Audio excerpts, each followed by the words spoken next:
What conversation left you thinking you were talking to someone non-human?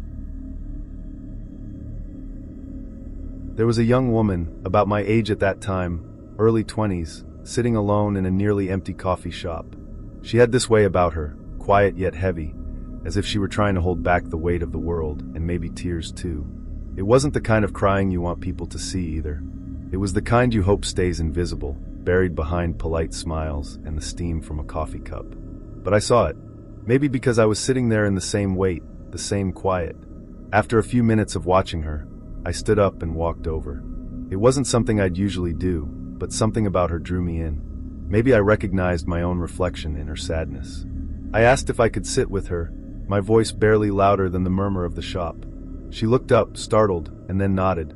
I sat down. At first, neither of us said much. I offered her a weak smile, and she mirrored it, like someone who had forgotten how. Then slowly we began talking, about everything and nothing at the same time. We touched on the little things, weather, favorite books, the way coffee could be both bitter and comforting at once. She didn't go into detail about what was going on with her, but she gave away just enough for me to sense the depths of her despair. Every word she spoke seemed like it was carrying a weight too big for her to bear. At some point, she whispered, "I feel like there's no hope." I didn't flinch. I couldn't. It was the exact thing I had felt, the reason I'd come to that coffee shop in the first place. I had no intention of walking out of there alive when I'd walked in.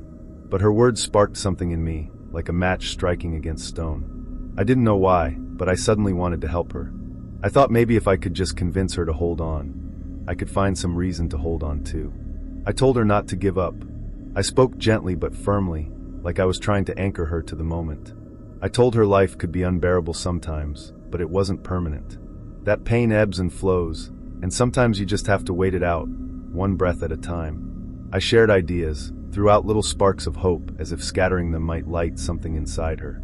I tried so hard to make her believe there was still a reason to stay. And somewhere in the process, I realized I was talking to myself as much as to her. Hours passed. The coffee shop, quiet to begin with, emptied out even more until it was just us and the barista cleaning up behind the counter. I hadn't meant to stay that long, but I didn't want to leave her. There was something so fragile about her, and I was terrified that if I let her go, she might break. Finally, the barista announced the shop was closing. I scrambled to grab a napkin, hastily scrawled my phone number on it, and slid it across the table. "I'd love to hang out again sometime," I said, trying to sound casual despite the knot in my chest. "And if you ever need someone to talk to, you can call me. Anytime." She picked up the napkin and stared at it for a long moment. Then she looked up at me with an intensity that took me by surprise. Her eyes were tired but clear, her voice steady when she said, "Everything you said to me tonight, you needed to hear it too." My breath caught. I hadn't told her that I was suicidal, hadn't let on that I'd been sitting at a table not far from hers, quietly planning my own end. But somehow she knew, and in that moment, I felt exposed and vulnerable in a way I wasn't used to. She was right. Every word I'd said, every piece of encouragement I'd offered her, had been as much for me as for her. Then, to my surprise, she reached across the table and hugged me. It was quick, almost shy, but it carried a warmth that felt like it seeped straight into my chest. "Thank you," she said softly. "You helped me tonight more than you know." Before I could say anything, she stood, tucking the napkin with my number into her pocket, and walked out the door. I sat there for a moment, stunned and unsure of what to do. Then I realized she had forgotten the napkin. Grabbing my things, I hurried after her. I was no more than 2 seconds behind, but when I stepped outside, the street was empty. There was no sign of her, no sound of footsteps, just the quiet hum of streetlights and the distant rush of traffic. It was as if she'd vanished into thin air. I stood there for a long time, the cool night air biting at my skin. My heart was racing, my mind whirring with questions I couldn't answer. Who was she? Where had she gone? And how had she seen through me so clearly? In the weeks that followed, I couldn't stop thinking about her. I kept my phone close, waiting for a call. It never came, but the encounter left an imprint on me, a kind of quiet urgency to keep going, to keep helping others the way I had tried to help her. That night didn't just save her life, it saved mine too. She gave me something I hadn't had in a long time, purpose. I started seeing people differently, noticing their struggles and reaching out in small, quiet ways. Eventually, that purpose grew into something bigger, something I never could have imagined for myself. Today, I'm a therapist. I spend my days talking to people who feel like there's no hope, just like she and I once did. I try to be the voice that tells them to hold on, to wait out the pain, to believe in the possibility of better days. And every now and then, I think about her, the girl in the coffee shop who saved me as much as I saved her. I never saw her again, but I like to believe she's out there somewhere, living a life she didn't think she'd get to have. Maybe she remembers me. Maybe she doesn't. Either way, I carry her with me. She's a reminder that even in our darkest moments, we can be a light for someone else, and in doing so, find our own way back to the light. I was working in Florida as a manager at a large chain of automotive dealerships. My job was on the service side, which meant I dealt with the customers who had the most difficult issues. The ones who were upset, frustrated, or just plain confused about what was wrong with their vehicles. Over time, I'd gotten pretty good at calming people down, figuring out the root of their problems, and finding solutions. It wasn't always easy, but I liked the challenge. Most days felt like putting out little fires, one after another. One day, an older man came in with a minor complaint about his car. He wasn't upset, though. From the moment he walked in, he struck me as calm and polite, the kind of person who didn't let much bother him. When he explained the issue, he did it in a measured, almost thoughtful way. Honestly, he was a refreshing change from the usual storm of customers who expected immediate fixes for impossible problems. After listening to his concerns, I offered to take his car for a quick test drive. He agreed, and as we pulled out of the service bay, I made some small talk, asking him about how long he'd owned the car and whether the issue had been happening for a while. He answered politely, but didn't seem all that interested in talking about the vehicle. Instead, he asked me, "Do you like magic?" The question caught me off guard. I gave a little laugh and said, "I guess so. Who doesn't like a good magic trick?" That's when he shifted the conversation into something I'll never forget. He didn't ask me anything, not a single question. Instead, he started talking. About me, about where I was from. At first, it was general. He said, "You're not originally from here, are you?" "Not Florida, I mean." That wasn't much of a leap. Plenty of people in Florida were transplants. But then he got more specific. He began narrowing it down, state by state, city by city, until he got to within a 20-minute drive of the hospital where I was born. I stared at him, stunned. That hospital was 18 hours away from where we were sitting in Florida. There was no way he could have known that. No way. My mind immediately started racing. Did I mention something in passing? Was it somehow in my records? But why would my place of birth matter for a car repair? He didn't stop there. "But you didn't live there very long," he said, glancing over at me with a knowing smile. "You moved south, to the city of underscore underscore underscore underscore underscore underscore underscore underscore underscore underscore, right?" He was absolutely spot on. I had moved to that city when I was still a toddler. By this point, I was completely thrown. My grip tightened on the steering wheel as I tried to process what was happening. Who is this guy? How could he possibly know that? Then he started rubbing his eyes, humming softly as if he were tuning into some invisible frequency. He turned to me again and asked, "How long did you live in Norway?" Norway? My heart skipped. That wasn't something I'd ever mentioned to anyone at work. It wasn't on my resume or in any records the dealership might have had. It wasn't the kind of thing that came up in casual conversation. But he didn't stop there. He narrowed it down further, naming the exact city where I had lived for 8 years. At this point, I was gripping the steering wheel so tightly my knuckles turned white. I didn't know whether to laugh, panic, or pull the car over and demand an explanation. How could he know these things? This wasn't a trick someone could pull with a quick Google search. The thought crossed my mind that maybe he had done some kind of background check on me. But even that didn't make sense. Who goes through that much effort for a car repair? The old man must have noticed my bewildered expression because he chuckled and leaned back in his seat. "Do you believe in magic now?" he asked, his tone light but teasing. I didn't know what to say. I stammered something about how I couldn't figure out how he'd done it. My mind was running in circles, trying to come up with a logical explanation. Had a friend put him up to this? Was this some kind of elaborate prank? But even then, how would anyone know about my time in Norway? I hadn't kept in touch with anyone from there, and it wasn't something I broadcasted. When we returned to the dealership, I parked the car and turned to him, my head still spinning. "Okay," I said, "you've got to tell me how you did that. How do you know all that stuff about me?" He leaned forward, a mischievous glint in his eye. "I'm just having some fun with you," he said, laughing. "I was in the CIA for years, working as a linguist and intelligence officer. I picked up a few tricks along the way. Now that I'm retired, I like to use them as party tricks. I stared at him, trying to process what he'd just said. The CIA? A linguist? That certainly explained how he might have developed some uncanny skills for reading people or picking up on subtle details. But still, it didn't fully add up. How could a background in linguistics and intelligence explain how he knew exactly where I had lived, not just in the US but overseas? That wasn't the kind of thing you could deduce from body language or an accent. He must have seen the doubt on my face because he laughed again and said, "Don't think about it too hard. Sometimes it's more fun not to know." With that, he gave me a playful wink and got out of the car. As he walked back into the service area, I sat there for a moment, still gripping the steering wheel, replaying the entire conversation in my mind. Every word, every detail. How had he done it? The logical side of me wanted to believe his explanation about the CIA. It was plausible, at least on the surface. But a small part of me, the part that had felt a chill when he mentioned Norway, couldn't shake the feeling that there was something more to it. Something I couldn't explain. Over the next few days, I couldn't stop thinking about him. His words replayed in my head on an endless loop. Do you believe in magic now? What had started as a casual test drive had turned into one of the strangest, most unsettling experiences of my life. I never saw him again, but that encounter stayed with me. Every now and then, when I'm dealing with a particularly tough day or an impossible customer, I think about him and wonder, was he really just a retired CIA officer with a talent for party tricks? Or was there something else going on, something beyond the ordinary? I don't know if I'll ever have the answer, but one thing's for sure. That day changed the way I look at the world. Sometimes, the most mundane moments can hold a touch of magic, or mystery, that lingers long after they're gone.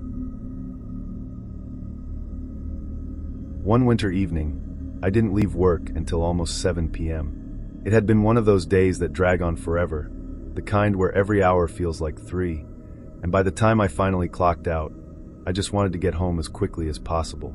The air was icy, my breath forming small clouds as I walked. The streets were quiet, save for the occasional car hissing by on the wet pavement. Normally, I'd stick to the main roads, even if it added a few minutes to my walk home. But that night, as I reached the entrance to the park, I hesitated. The park was a much quicker route, shaving a good 10 minutes off my journey. I knew it wasn't the safest choice. It was poorly lit, full of dark corners, and had a reputation for sketchy activity after dark. But I was cold and tired and thought, screw it, I'll just cut through. A few minutes into the park, I started to regret my decision. It was eerily quiet, the kind of silence that amplifies every small sound. My footsteps echoed faintly on the damp path, and the occasional rustle of leaves made my nerves prickle. Then, faintly at first, I heard the sound of voices. Not just one or two, but a group of people behind me. I couldn't make out what they were saying, but their laughter carried in the cold air, sharp and unsettling. I picked up my pace, trying not to make it obvious I was rushing. Then I realized I could hear footsteps ahead of me too. More voices, more people. My stomach dropped. I was boxed in. My mind started racing. What if they're planning to jump me? I thought. What the hell was I thinking, walking through here at night? Up ahead, a pool of light spilled onto the path from a street lamp. Perched on top of the lamp was a CCTV camera, its glass dome glinting faintly. It wasn't much of a safety net, but it was better than nothing. I figured if something happened, at least it'd be caught on camera. So I stopped beneath the light, trying to look calm while my heart thudded in my chest. That's when she appeared. Out of nowhere, a tall woman jogged over to me. Not just tall, really tall. I'm 6 feet myself, and she had to be at least 3 or 4 inches taller. She stopped next to me, her breath visible in the cold air, and said, "Is it okay if I walk with you?" Her voice was calm and steady, like this was the most natural thing in the world. I hesitated, caught off guard. There was something about her presence, something reassuring, almost grounding. So I nodded. "Sure," I said, my voice a little shaky. "Okay, I guess." She fell into step beside me, and together we started walking down the path. The voices behind me grew quieter, and the ones ahead seemed to drift further away. It was strange. I hadn't noticed them veering off, but somehow the sense of being surrounded disappeared. As we walked, she started talking. Nothing too personal, just casual comments about the park. She mentioned how dodgy it could be at night, how you always had to be careful. Her tone was light, conversational, but there was a weight to her words that I couldn't quite place, like she spoke from experience. I mostly listened, chiming in occasionally with a nod or a quiet, "yeah." The whole time, I couldn't shake the feeling that this was all incredibly strange. Who was she? Why had she shown up right when I needed someone there? And why on earth was she jogging back into the park at this hour? We reached the edge of the park faster than I expected.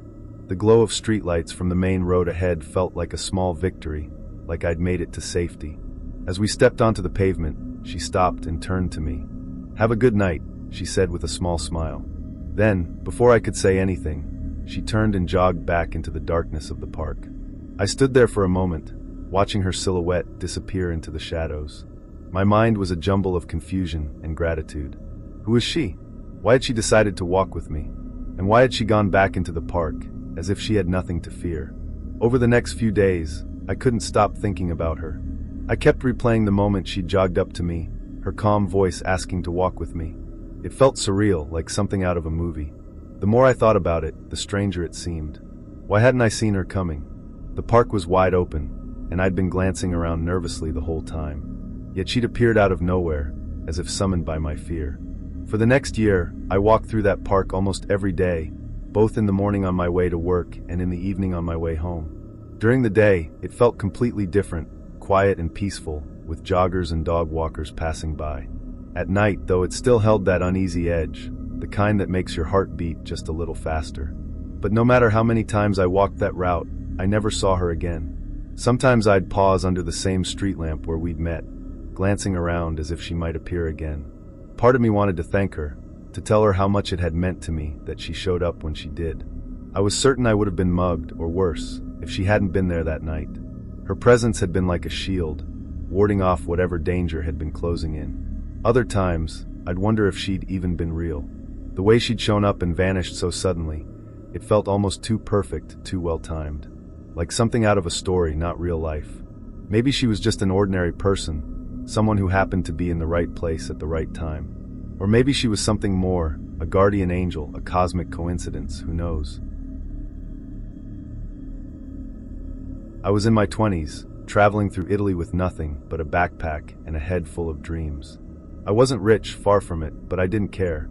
I had enough to get by and a hunger to see the world, to soak up every ounce of life before the weight of responsibility could tie me down. I moved from town to town, taking cheap trains and eating whatever the locals did. Every day felt like an adventure, every moment bursting with possibility. One of the highlights of my trip was a boat tour around the island of Capri. It wasn't a luxury affair, just a modest little boat with a few other travelers and an old Italian captain who cracked jokes and pointed out sights in heavily accented English. The day was warm, the water impossibly blue, and the cliffs of Capri rose up around us like something from a postcard. As the boat bobbed gently along the waves, I leaned back and let the sun warm my face. That's when an older man sitting nearby struck up a conversation. He was well dressed in a casual, effortless way, linen shirt, leather sandals, the kind of look you associate with someone who's long since stopped worrying about the price tag on things. His accent suggested he wasn't Italian, maybe American or British, but there was a cosmopolitan air about him, like he belonged everywhere and nowhere all at once. We started talking, just small talk at first. He asked where I was from, what had brought me to Italy, and how long I planned to travel. I mentioned I was backpacking and trying to make my money stretch as far as possible. That was when he said something that stopped me in my tracks. He leaned back, looked me straight in the eye, and said, "I'd swap all my money for your age." The words hung in the air like a weight. For a moment, it felt like the whole world had stopped moving, like the waves themselves were holding their breath. There was something in his tone, something more than wistfulness. It wasn't just a passing remark. It carried a weight that felt ancient, almost otherworldly. It was as if he were offering me a deal, one I couldn't quite comprehend. I looked at him, unsure how to respond. His face was calm, but his eyes held something deeper, something sad and searching. It wasn't the kind of sadness you wear on your sleeve. It was quieter, buried deep beneath the surface. He wasn't joking, that much was clear. The question wasn't hypothetical, not really. It felt real, like the kind of question that has consequences, that shapes the course of your life depending on how you answer it. My heart thudded in my chest as I considered his words. For a brief, terrifying moment, it felt like I was standing at a crossroads, and the wrong answer could change everything. I'd swap all my money for your age. What would it mean to have his money? No more worrying about hostels or cheap meals. No more counting coins or skipping museums because the tickets were too expensive. I could travel in style, see the world without limits. But what about the other half of the equation? My age, my youth, everything that made me in that moment. It was such a simple offer on the surface, yet it carried an almost mythical weight, like a choice from an old fable. I thought of Faust, of deals struck in dark corners that seemed sweet at first, but left you hollow in the end. The old man was watching me, waiting for my answer. The world seemed impossibly quiet, as if the universe itself had paused to hear what I'd say. I felt the sun on my skin, the salt in the air, the endless stretch of blue water around us.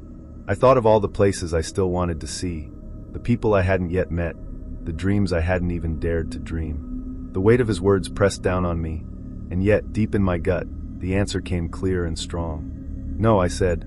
His face softened, and for a moment, I thought I saw the faintest trace of a smile. Not a happy smile, but something closer to understanding, maybe even relief. He nodded, just once, and turned his gaze back out to the sea. The spell broke, and the sounds of the world came rushing back. The gentle slap of waves against the boat, the laughter of other passengers, the captain's voice pointing out some famous grotto.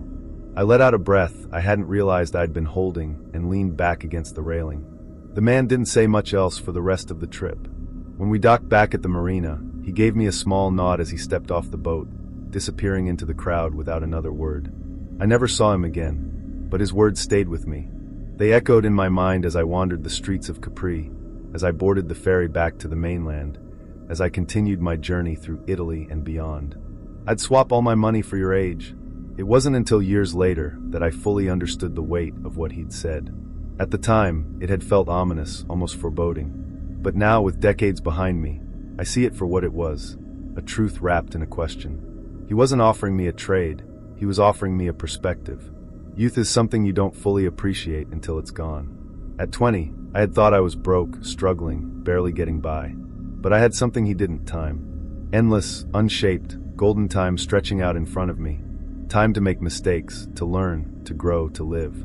I still remember that feeling 30 years later.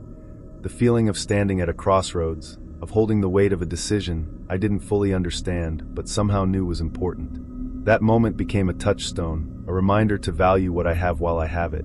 Now, when I look back on my travels, it's not the sights I remember most vividly, though they were beautiful. It's the people, the fleeting connections, the strangers who left an imprint on my soul. The old man on the boat was one of them, a stranger who gave me a gift I didn't fully grasp at the time, but carried with me all the same. His words were a reminder to hold on to my youth while I had it, to savor every messy, imperfect, glorious moment of it. And I'm glad I said no. This story is hard to explain. Even now, years later, I get shivers when I think about it. It's not the kind of thing that has a neat ending or makes perfect sense, but it stayed with me, lodged in my brain like a splinter. I've never been able to forget it. It started on an ordinary day at work. I was helping customers as usual, ringing people through, making small talk.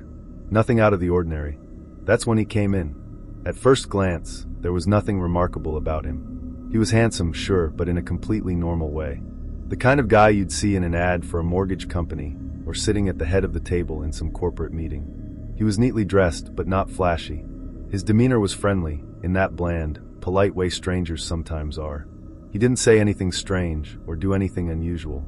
He was just a regular, upper-middle-class looking guy. Except for his eyes. It wasn't that they were supernatural or glowing or anything ridiculous like that. They were just blue. So blue it was almost jarring. Not the warm, friendly kind of blue you see on the cover of romance novels, but a cold, cutting blue that seemed to pierce straight through you. They weren't pretty, they were unsettling. But even that wasn't enough to explain how I felt. From the moment he stepped up to the counter, every instinct in my body went haywire. My stomach tightened, my palms started sweating, and the hairs on the back of my neck stood straight up. It was like a primal alarm system had been triggered, blaring one single message: danger. I've never felt anything like it before or since. Even when I've been in genuinely scary situations, like the time someone followed me home late at night, it didn't come close to what I felt standing in front of this man. This wasn't ordinary fear. It was something deeper, something ancient.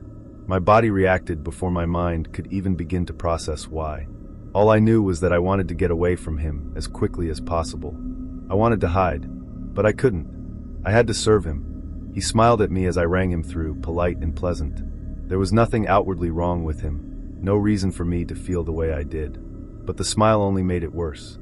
It wasn't a warm smile, or even a neutral one. There was something behind it, something cold and calculated, like he was amused by a joke only he understood. I tried to push the feeling down, telling myself I was being ridiculous. Maybe it was just the intensity of his eyes throwing me off. Maybe I was imagining it. But the more I tried to rationalize it, the more my gut screamed at me that something wasn't right. My hands shook as I handed him his receipt, and I prayed silently that he would just take it and leave. But he didn't. Instead, he extended his hand for a handshake. It was such a strange gesture, so out of place for the setting. This wasn't the kind of job where handshakes were normal. But he stood there, his hand outstretched, waiting. I didn't want to take it. Every fiber of my being screamed at me not to. But my upbringing, my instinct for politeness, overrode the primal fear in my gut. I forced myself to take his hand. The moment our hands touched, I felt like I was going to throw up. It hit me instantly, a wave of nausea so intense I almost gagged right there in front of him. I'd never experienced anything like it before. His hand was cool and dry, the handshake firm but not overly so, and yet the touch of his skin sent a sickening jolt through my body. It wasn't just physical. It was something deeper, something I can't fully explain. It was like my body was reacting to some unseen threat, something my brain couldn't comprehend, but my instincts recognized. And then he smiled. That smile will haunt me for the rest of my life. It wasn't friendly or polite. It was knowing. It was the smile of someone who could see straight through me, who knew exactly what I was feeling and enjoyed it. It was the kind of smile that made you feel small, powerless, and utterly exposed. In that moment, I remember thinking, oh fuck, is this the devil? I'm not religious. I don't believe in heaven or hell or demons or anything like that. But in that moment, I couldn't think of any other way to describe what I felt. The nausea, the terror, the overwhelming certainty that I was in the presence of something deeply, fundamentally wrong. It was like my body was screaming at me that this man wasn't just dangerous, he was evil. He let go of my hand, and the nausea started to fade, but the feeling of unease lingered. I managed to mumble a polite goodbye as he walked away, my hands still trembling. I watched him leave, half expecting him to vanish into thin air, but he didn't. He walked out the door like any other customer, disappearing into the parking lot. As soon as he was gone, I bolted to the back room and sat down. My coworkers asked if I was okay, and I just nodded, not trusting myself to speak. I stayed back there for a while, trying to shake the feeling, but it clung to me like a shadow. Even now, years later, I can't explain what happened. I've gone over it in my head 1,000 times, trying to make sense of it, but I can't. He didn't do anything overtly threatening. He didn't say anything strange. But I know with absolute certainty that I was in danger. I've never felt so much like prey in my life. It was instinctive, primal, bone deep. I don't tell this story often. It's hard to explain, and I know how it sounds. People want reasons, explanations, proof. But all I have is the memory of how I felt in that moment. How every cell in my body told me to run, to hide, to get away from him. And the smile. I'll never forget that smile. I don't know who or what he was. A serial killer? A predator? Something worse? I'll never know. But I do know one thing. I've never shaken hands with a stranger since. And I never will. Okay, this is creepy weird. I had a similar encounter years ago when I worked as a cashier at Walmart. It was one of those late-night shifts, the kind where the store feels a little too quiet, even though it's open 24/7. By that time of night, there were fewer customers, fewer staff, and everything felt just a bit off. I'd gotten used to it after a while, but nothing could have prepared me for what happened that night. I was the only one working a register, with just a small line of customers. My supervisor was nearby, shuffling through paperwork or doing inventory. Nothing unusual. I was tired, counting down the hours until the end of my shift, just going through the motions. Then I saw him. He was standing a couple of people back in the line, and the moment my eyes landed on him, I felt this wave of unease. I can't explain why. He didn't look particularly strange at first glance. Average height, longish brown hair, and a fairly unremarkable face. But his eyes, those were unforgettable. They were the strangest blue I'd ever seen. Not a bright or soft blue, but cold, piercing, almost unnatural. They seemed to bore into me, and I couldn't look at him for long without feeling like I needed to turn away. But it wasn't just his eyes. There was something else about him, something I couldn't quite put into words. Around him, I saw this black fog-like aura.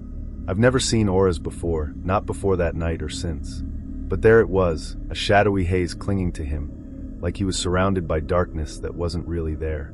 It felt suffocating, like the air around him was different, thicker, heavier. I tried to focus on my current customer, but I couldn't stop glancing at him out of the corner of my eye. He wasn't doing anything unusual. He just stood there, but I could feel him watching me, his eyes following my every move. I couldn't explain why, but every instinct in my body told me to be on guard. Something was wrong. Then things got even stranger. As I finished helping the customer at the front of the line, I looked up to call the next person forward.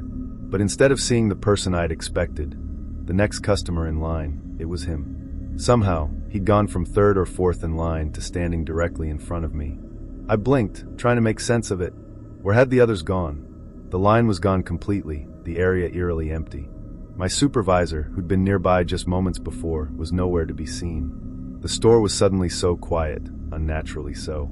The usual late-night hum of background music and distant chatter was gone. It was as if the world had dropped away, leaving just me and this man. I stared at him, trying to keep my voice steady as I asked, "What can I do for you?" But before I could even finish the sentence, he spoke. "I need a pack of specific brand cigarettes," he said, his tone calm but with a hint of amusement, like he already knew what I was going to ask. That grin, his knowing grin, never left his face. It wasn't a friendly grin. It was sharp, unnerving, like he was in on a joke I didn't understand. The way he looked at me, it felt like he could see straight through me, like he knew my thoughts before I even thought them. It was disarming in the worst possible way. I turned to grab the cigarettes, desperate for an excuse to break eye contact. As I did, everything went black. I don't mean I fainted or blacked out. I was still there, but I couldn't see anything. It was as if someone had flipped a switch, plunging me into total darkness. I couldn't see the shelves, the register, or even my own hands. There was nothing but blackness, and it felt like it stretched on forever. I don't know how long it lasted, maybe a few seconds, maybe longer, but in that moment, it felt like time had stopped. And then the thought hit me, clear and undeniable. This man is in my head. He's completely inside my mind. Panic set in. My heart pounded, and I couldn't move. All I could do was stand there, trapped in the darkness, feeling like he was watching me even though I couldn't see him. When the world finally snapped back into focus, I turned around slowly, and there he was, just as calm and collected as ever. He laughed.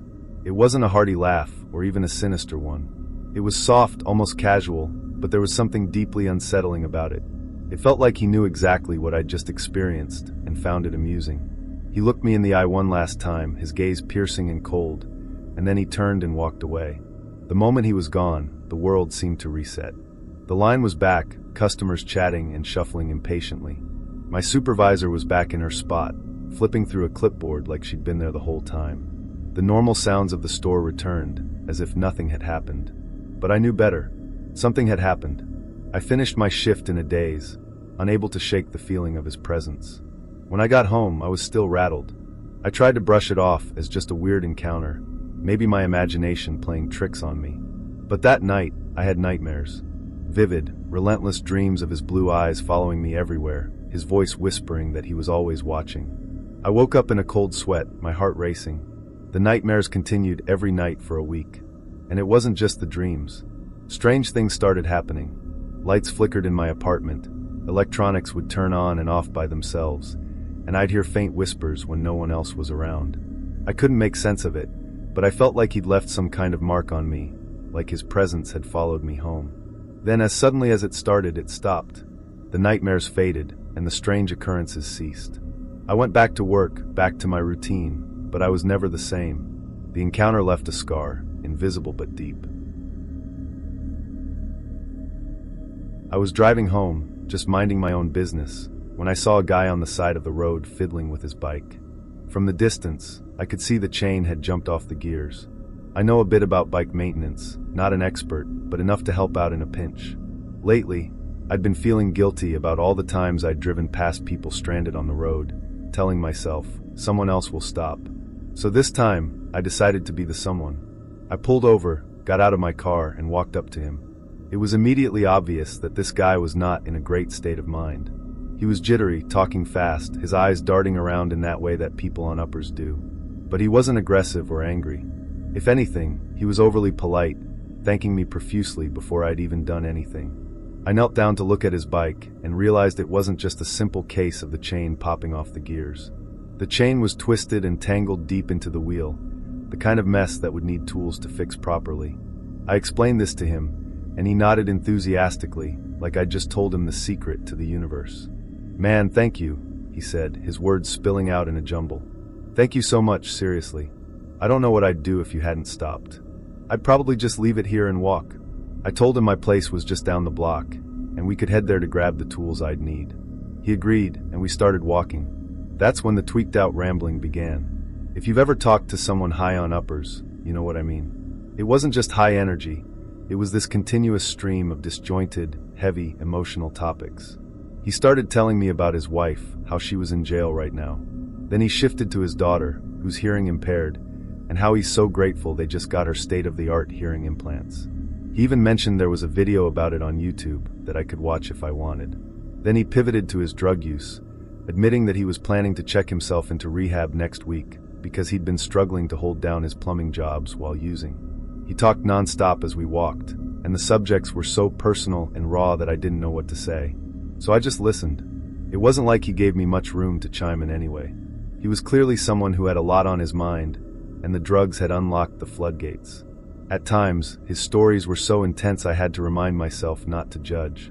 But a part of me couldn't help but think, is any of this true? When we got to my place, I grabbed my tools and got to work untangling his bike chain. He hovered nearby, still rambling, still tweaking. I nodded along, asking the occasional question when it seemed appropriate. At one point, I commented on how nice the bike was. It really was impressive, an old-school mountain bike decked out with top-of-the-line components. Carbon fiber frame, high-end shocks, the kind of stuff that made it clear this wasn't just any bike. "Yeah," he said, "it's my wife's bike. She used to be a pro racer back in the early 2000s. That caught me off guard. It wasn't impossible, of course, but I couldn't help but be skeptical. The way he was talking, the way he looked, it just didn't add up. My first thought was that the bike was stolen, and the story about his wife was a convenient cover. I didn't say anything, though. I just nodded and kept working. But as I examined the bike more closely, I noticed that the timeline and the components lined up.